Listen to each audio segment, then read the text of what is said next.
94.3 my FM पर मैं हूँ विधि और अब अभी कुछ नहीं लग रहा।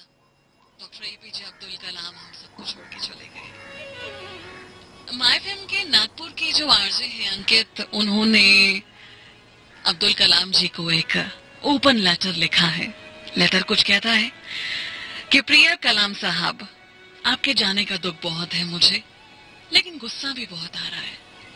आप ये क्या सिखा कर चले गए? आपने जीवन में सिर्फ 2 छुट्टियां ली। आप तो प्रेसिडेंट ऑफ इंडिया थे, आराम कर सकते थे, फिर एक काम की रट क्यों लगाए रहे? सबसे पहली बात, आप नेता ही क्यों बने?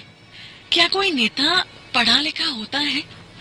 अगर आप प्रेसिडेंट ही बने तो ये रूल क्यों नहीं बना दिया कि अब से कोई अंगूठा छाप नेता नहीं बन सकेगा? जिस दिन नेता संसद में लड़ेंगे उनकी सैलरी काटी जाएगी और लेट आने वाले अफसरों की क्लास लगेगी। मुझे आपसे नाराजगी इस बात को लेकर भी है कि आपने देश को मिसाइल ही क्यों दी। ना हमारे पास आधुनिक हथियार होते और ना ही पड़ोसी देश हमसे जलते। आप एक बैग लेकर राष्ट्रपति भवन में पहुंचे थे और कार्यकाल खत्म होने के बाद एक बैग लेकर निकल गए, जबकि आपसे बाद वाले ट्रकों में सामान भरकर निकले थे।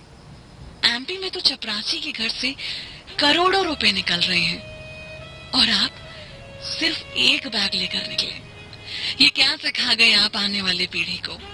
सादगी और शालीनता से किसका पेट भरा है साहब? लोगों को आपके जैसा सम्मान नहीं, सिर्फ पैसा चाहिए।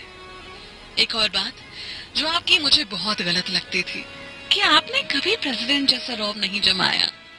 यहाँ पार्षद बनते ही नेता ऐसे मदमस्त हाथी की तरह चलता है कि उसे आसपास वाले दिखाई नहीं देते, लेकिन आपके लिए कोई ऊंची कुर्सी ही लगा दे तो आप नाराज हो जाते थे। छोटे बड़े का भेद तो आपको समझना चाहिए था ना। अब बात करते हैं आपकी कमाई की। जितना मुझे पता है, देश के राष्ट्रपति को लाख रुपए से ज्यादा की सैलरी हर महीने मिलती है और सुविधाएं अलग से।